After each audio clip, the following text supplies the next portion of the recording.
लगता है क्योंकि अच्छा सर थोड़ा सा एनुलर फिन में ये सॉलिडिकल वाले आते हैं या ट्रायंगुलर वाले आते हैं? एनुलर फिन क्या एनुलर फिन आपके साथ हाँ एनुलर वाले आते हैं या ट्रायंगुलर वाले आते हैं? ये तो सर पे डिपेंड करता है लेकिन एनुलर का चांसेस मुझे ज़्यादा लग रहा है। बेसिकली दो टाइप्स ही।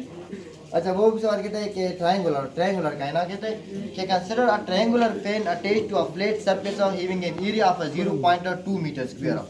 फ्लैट सरफेस है जो कि उसकी फ्लैट सरफेस की एरिया गिवन है 0.2 मीटर स्क्वायर और at a temperature of the 140 degree centigrade. तो चलो हम इसको ग्राफिकली समझते हैं। तो ये क्या कहते हैं कि आपके साथ क्या एक फ्लैट सरफेस है, सही है। तो ये मैंने क्या कर लिया है, फ्लैट सरफेस बना लिया है जो कि ये इस तरह है। मैं सिर्फ लाइन ड्रा कर रहा हूँ ना क्योंकि वो सुनो जरा, लेकिन ये इस तरह है, फ्लैट सरफेस है, सही है। फ्लैट सरफेस के साथ इसके साथ एक वो लगा हुआ है, ट्रायंगुलर वो लगा हुआ है जिसकी मैं प्रोफाइल ड्रा कर लेता हूँ, सही है। तो प्रोफाइल में किस तरह ड्रा करता हूँ, मतलब जब आपके पास ये ट्रायंगल लगेगा ना, और देखो ये मेरे पास क्या है, ये मेरे पास एक ट्रायंगल लगा हुआ है जो कि उसने कहा है, सही है। ये मेरे पास ट्रायंगल लगा है और फिर उसके बाद इस फ्लैट सरफेस की एरिया क्या है, वो कितनी है 0.2 metre square. The fin base thickness जो कि आपके पास क्या बेस की थिकनेस है ना, ये हमारे पास क्या होती है, बेस थिकनेस। इसकी बेस थिकनेस जो है वो आपके गिवन है कि वो कितनी है 3 मिलीमीटर है। तो it mean it is equal to 0.003 metre, सही है। ये हमारे पास क्या है, फेन बेस थिकनेस आ गई है। उसके बाद ये कहते हैं कि द लेंथ इज 8 मिलीमीटर भाईजान। अच्छा द लेंथ इज 8 मिलीमीटर, सही है। तो इट मीन यहाँ से लेकर यहाँ तक हमारे पास क्या होती है, लेंथ होती है जो कि हमारे पास गिवन है 8 मिलीमीटर 0.008 मीटर, सही है। विड्थ आपके साथ गिवन है, विड्थ हमें नजर नहीं आ रही, वो उस साइड पे है ना, क्योंकि मैंने आपको बताया था कि ये प्रोफाइल ये सरफेस में ये कंसीडर कर रहा हूँ। तो इट मीन कि यहाँ पे आपके साथ एक ट्रायंगुलर फेयर अटैच है लेकिन उसके साथ वो विड्थ उस साइड पे जा रही है। तो विड्थ गिवन है लेकिन वो विड्थ हमें नजर नहीं आ रही, तो आप उसको अज्यूम कर लो कि हमें क्या है वो है width is equal to 50 millimeter of that means 0.054 meter, सही है। कंडीशन आपके पास गिवन है कि thermal conductivity of the fin material जो कि हमारे पास है K is equal to 200 watt per metre square और वाट पर मीटर डॉट केल्विन। और H आपके साथ गिवन है, H आपके साथ है H is equal to 20 watt per metre square into dot kelvin, सही है। और आपके साथ दूसरे में कहते हैं कि 270 लेकिन वो चलो वो हम फिर उसके बाद में बात करते हैं ना क्यों क्या देख सकता हूँ। सॉरी टेम्परेचर भी साथ गिवन होगा और टेम्परेचर ये है कि ये हमारे पास यहाँ पे आपके पास TB है वो आपके साथ है 140 डिग्री सेंटीग्रेड, सही है। और जो आपके साथ एनवायरनमेंट का टेम्परेचर है और वो आपके साथ क्या है, एनवायरनमेंट का टेम्परेचर आपके पास की इन्फिनिटी है वो आपके साथ है 15 डिग्री सेंटीग्रेड, सही है। तो आपके साथ पहला क्या है कि हीट ट्रांसफर पहले हम फाइंड आउट करते हैं। वो सभी पूछा कि फाइंड द इफेक्टिवनेस, लेकिन इफेक्टिवनेस फाइंड आउट करने के लिए आप क्या करोगे, पहले तो हम वही चीज़ पे आएंगे कि हीट ट्रांसफर ही फाइंड आउट करेंगे। तो हीट ट्रांसफर आपके पास क्या है, नॉन यूनिफॉर्म है। यूनिफॉर्म में हमारे पास चॉइसेस होते हैं, आपके पास एक केस होता है, टेंजेंट MLC होता है, मतलब डिफरेंट फार्मूले हम यूज कर सकते हैं, लेकिन नॉन यूनिफॉर्म में हमारे पास चॉइसेस नहीं होते। हमारे पास सिंपल यही फार्मूला होता है कि efficiency of the fan will be equal to heat transfer by the fan and actual और divided by maximum heat transfer of the fan, सही है। Maximum heat transfer of the fan आपके साथ किस के बराबर होते हैं, वही सिंपल फार्मूले हैं। Maximum heat transfer of the fan will be equal to H multiplied by area of the fan और multiplied by theta B। What is the area of the fan for the rectangular section? तो वो हमारे पास बराबर होता है area of the fan for the rectangular section. Book पे जो given है वो आपके साथ ये गिवन है और 2W into L स्क्वायर और प्लस T डिवाइडेड बाय 2 का होल स्क्वायर। लेकिन हमारी क्लास नहीं हुई है, लेकिन सर ने वो सेक्शन सी को ये बात बताई थी कि अगर आपके पास वेट गिवन हो, आपके साथ वेट गिवन हो तो फिर उस वक्त आप LT इसके साथ लिखोगे और प्लस LT ये फार्मूला लिखोगे। अगर वेट गिवन ना हो तो फिर आप इस टर्मिनोलॉजी को इग्नोर कर सकते हो क्योंकि ये जब से बहुत स्मॉल होती है तो इसलिए आप इसको इग्नोर कर सकते हो। LT इसमें थिकनेस वाला T टेबल में ये फार्मूला गिवन है। मैं आपको बता रहा हूँ ना कि 2W L square plus T divided by 2 square ये टेबल में गिवन है।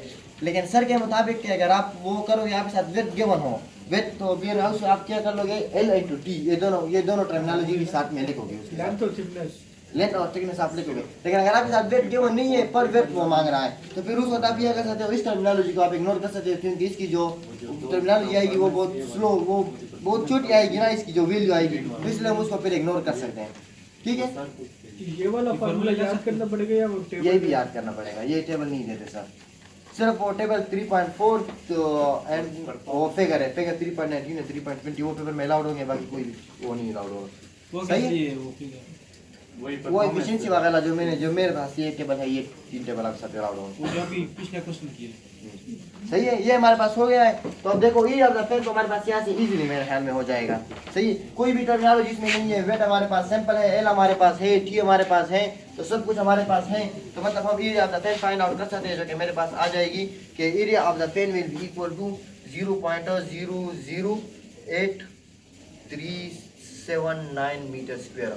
ये मेरे पास आ गई है एरिया ऑफ द फैन। तो देखो अगर मेरे पास एरिया क्या एलटी के पास लेंथ और थिकनेस जो कि हमारे पास गिवन है। ये हम लोग कौन सा बताए भाई, किस केस में हम एलटी यूज करेंगे? एलटी हम तब यूज करेंगे जब आपके पास ये गिवन हो कि वेट आपके साथ गिवन हो। अगर आपको ये क्या हो ना कि हीट ट्रांसफर पर वेट फाइंड आउट कर लो, वेट आपके साथ गिवन ना हो, तो तब आप एलटी को इग्नोर कर सकते हो, क्योंकि इसके साथ वेट कैलकुलेशन वगैरह बहुत डिफिकल्ट आ जाता है। एलटी भी ignore up to 2 into w भी इग्नोर हो जाएगा। डब्ल्यू इग्नोर नहीं हो जाएगा ना। डब्ल्यू आप दूसरा पे ले सकते हो कि एफ डिवाइडेड बाई डब्ल्यू, या फिर आपसे Q maximum divided by W, इस तरह से आ जाएगा। क्लियर? अच्छा, और ये हमारे पास एरिया ऑफ द फैन आ गया है। तो अगर एरिया ऑफ द फैन हमारे पास आ गया है, तो Q maximum of the fan आपके साथ क्या हो जाएगा? Q of the fan will be equal to H H हमारे पास नोन है, जो कि क्या है 20 का। तो आपके साथ हो जाएगा कि 20 multiplied by area of the fan, जो कि हमारे पास है 0.0000879, तो सर उसकी वैल्यू 8379 और मल्टीप्लाई बाई थीटा बी, तो थीटा बी हमारे पास हो जाएगा 140 और -15, तो आपके पास थीटा बी के साथ क्या जाएगा 140 और -15, it will be equal to 125 degree centigrade. So it will be 125 degree centigrade. So the total heat transfer, maximum heat transfer by a pen will be equal to Q maximum will be equal to sorry QF नहीं होगा, ये Q maximum होगा। सही है, Q maximum will be equal to 2.09 watt. तो देखो हमारे पास क्या है, क्यू मैक्सिमम तो हमारे पास आ गया है, लेकिन अब हमने एफिशिएंसी फाइंड आउट करनी है। वही टर्मिनोलॉजी है, नॉन यूनिफॉर्म का ये बात है ना कि सब कुछ सिंपलीफाइड फॉर्म में है। पहले आपने क्यू मैक्सिमम फाइंड आउट करना है, फिर आपने क्या फाइंड आउट करनी है, एफिशिएंसी फाइंड आउट करनी है। तो एफिशिएंसी फाइंड आउट करने के लिए हम क्या फाइंड आउट करेंगे? देखो हम दो टर्मिनोलॉजी, रेक्टेंगुलर के लिए जो वो एंगुलर में हम करते थे ना कि आपके साथ R2C डिवाइडेड बाई R1, वो वाली टर्मिनोलॉजी होती थी। रेक्टेंगुलर में आपके पास ये टर्मिनोलॉजी भी नहीं होती। सिंपल आप वो जो ये टर्मिनोलॉजी है, ये चीज़ आप फाइंड आउट कर लो, RLC 3 डिवाइडेड बाई 2 और H divided by KAP find out कर लो। तो यहाँ से आपके पास जो वैल्यू आती है इस वहाँ से आपके पास एल सी आपके पास क्या है, करेक्टेड लेंथ है। रेक्टेंगल के केस में आपके पास L C will equal to L. सही है, ये ए पी आपके साथ क्या है, प्रोफाइल एरिया है, जो कि आप फाइंड आउट कर सकते हो। A P is equal to L into T divided by 2। सही है, एल से हमारे पास क्या है, लेंथ ऑफ द पेन है, जो कि हमारे पास आ जाएगा 0.008 मीटर। ए पी आपके पास क्या है, प्रोफाइल लेंथ है, जो कि आपके पास एल टी डिवाइडेड बाई 2 से आ जाएगा 0.00012 मीटर स्क्वायर। तो देखो यहाँ पे मेरे पास क्या है, एल सी मेरे पास है, एच मेरे पास है, के मेरे पास है, ए पी मेरे पास है, तो इट मीन्स ये टर्मिनोलॉजी मेरे पास है। तो this will be equal to L C divided by K H P will be equal to 0.0653। तो देखो आप टेबल नंबर 3.19 में आप आ जाओ, तो आप टेबल नंबर 3.19 को आप देख सकते हो। वहाँ पे अगर मैं देखूँ, देखो ये मेरे पास क्या है, टेबल नंबर 3.19 है। इस 0.5 मतलब 0.06 मेरे पास क्या है, इसकी वैल्यू आ गई है ना। तो मैं क्या कर लूँगा कि 0.06 मेरे पास कहाँ पे आ रहा है, यहाँ पे कहीं पे आ रहा है, यहाँ पे। सही है ना, क्योंकि देखो ये 0 to 0.5 है, तो इट मीन कि 0.1 मेरे पास यहाँ पे आएगा, तो 0.06 मेरे पास क्या आएगा, इसका भी हाफ पे आएगा ना, तो यहाँ पे मेरे पास 0.06 आ जाएगा। सही है, तो 0.06 पे आप स्ट्रेट लाइन लगा लोगे। सही है, स्ट्रेट लाइन लगाने के बाद आपके पास रेक्टेंगल की लाइन कौन सी है, ये वाली रेक्टेंगल की आपके साथ लाइन है। देखो एक साथ यहाँ पे मेंशन किए, तो यहाँ पे आपके पास ये वाली रेक्टेंगल की लाइन है, लेकिन यहाँ पे सब मर्ज हो रहे हैं, तो आपके साथ यहाँ पे कोई वैल्यू देखो, तो आपके पास जो वैल्यू आएगी ये हमारे पास आपके साथ क्या आएगी, एफिशिएंसी की वैल्यू आएगी। क्लियर है? तो देखो जो मैंने यहाँ पे एफिशिएंसी की वैल्यू ली है, शायद वो इसमें थोड़ा बहुत डिफरेंस आ सकता है। फॉर एग्जांपल मैं अगर 98% रीड कर सकता हूँ, तो आप 96 और 95 तक रीड कर सकते हो, लेकिन ज़्यादा दूर नहीं होनी चाहिए कि 98% उसकी वैल्यू है और आप 92% ले रहे हो, तो वो फिर थोड़ा सा गड़बड़ कर रहे हैं। तो उसको मतलब एक्यूरेसी के साथ आपने उस वैल्यू को लेना है। सही है, तो मैंने जो एफिशिएंसी ली है, शायद आपके साथ कोई और आए, लेकिन मैंने जो लिए वो मैंने क्या लिए 98%। सही है, मतलब वो वहाँ से मैंने रीड किए, तो मेरे पास क्या ये 98% का। तो देखो मेरे पास एफिशिएंसी ऑफ द फैन आ गई है, और maximum heat transfer by the fan आ गई है, तो इट मींस कि मेरे पास क्या आ गई है, Q transfer by the fin मेरे पास आ गई है, it will be equal to 0.98 और मल्टीप्लाइड बाय क्यू, मैक्सिमम हमारे पास क्या है 2.09 वाट, तो it will be equal to heat transfer by a fin will be equal to 2.053 watt, 2.053 watt. तो ये मेरे पास क्या है, heat transfer by the fan. सही है, ये हमारे पास हो गया। दूसरा क्वेश्चन वो पूछ सकता है कि effectiveness of the fin, what will be the effectiveness of the fin, यहाँ पे मेरे ख्याल में नहीं पूछा है लेकिन पूछ सकता है। तो इफेक्टिवनेस ऑफ द पेन क्या होता है, इफेक्टिवनेस ऑफ द पेन आपके पास ये होता है कि heat transfer by the fin, जो कि मेरे पास नॉन है 2.053। सही है। अब देखो रेक्टेंगुलर सेक्शन है ना, रेक्टेंगुलर सेक्शन, तो रेक्टेंगुलर सेक्शन में एक तो आपके पास थिकनेस तो हमें नजर आ रही है, मतलब एरिया एट द बेस आपके पास रेक्टेंगुलर सेक्शन का क्या होगा ना, तो थिकनेस तो हमें नजर आ रही है कि ये हमारे पास क्या है 0.03 है, लेकिन इसका जो हमें नजर नहीं आ रहा है वो क्या है, विड्थ है। तो मतलब विड्थ हमें नजर नहीं आ रही, तो एरिया एट द बेस इसका क्या होगा, L मल्टीप्लाइड बाय, वो विड्थ हम कर सकते हैं, तो 0.03 मल्टीप्लाई बाय विड्थ आप कर लो तो आपके साथ क्या आ जाएगा, उसकी एरिया एट द बेस आ जाएगा।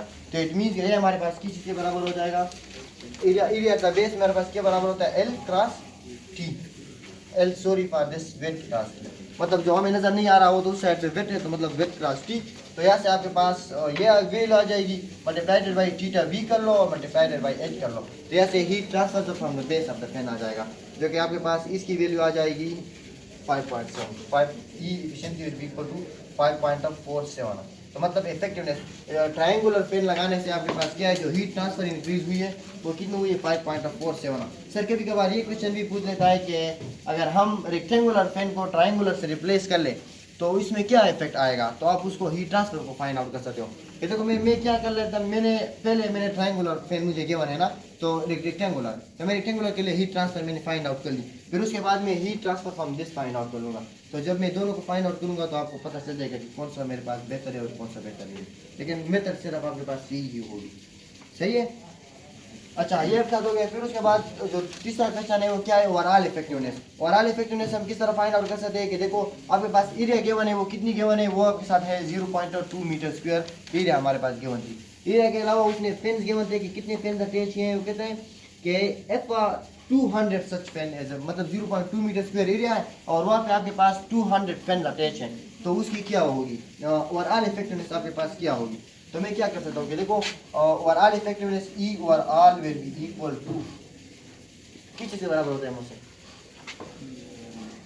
एन क्यू एफ और plus heat transfer by the prime area divided by heat transfer from the base area.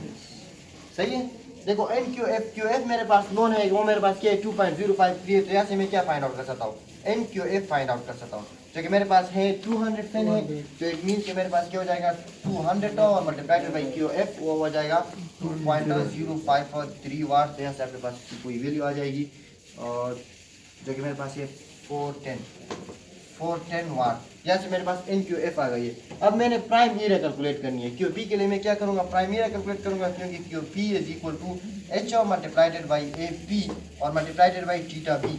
Prime area आपके पास किस चीज़ के बराबर होगा, prime area will be equal to total area, जो कि टोटल एरिया हमारे पास किस चीज़ के बराबर है, उसने गिवन है कि 0.2 मीटर स्क्वायर, ये प्रॉब्लम स्टेटमेंट में गिवन है कि जो फ्लैट सर्फेस की एरिया है वो क्या है 0.2 मीटर स्क्वायर है। तो टोटल एरिया मेरे पास क्या है 0.2 और माइनस ऑफ उसके बाद प्राइम एरिया वो कितना एरिया को पाई कर रहा है, फैन आपके साथ कितना एरिया को पाई कर रहा है, तो फैन मतलब N multiplied by area of the fin at the base of, इसको मैं इस तरह लिख सकता हूँ कि N multiplied by area of the fin area of cross section at the base of. सही है, तो इसको अगर आप देखोगे तो area of the cross section at the base आपके साथ क्या आएगा, टी डब्ल्यू आएगा, जो कि मैंने आपको भी बताया कि एट द क्रॉस सेक्शन आपके पास जो ट्रायंगुलर फैन की लेंथ होती है वो टी इंटू डब्ल्यू होती है।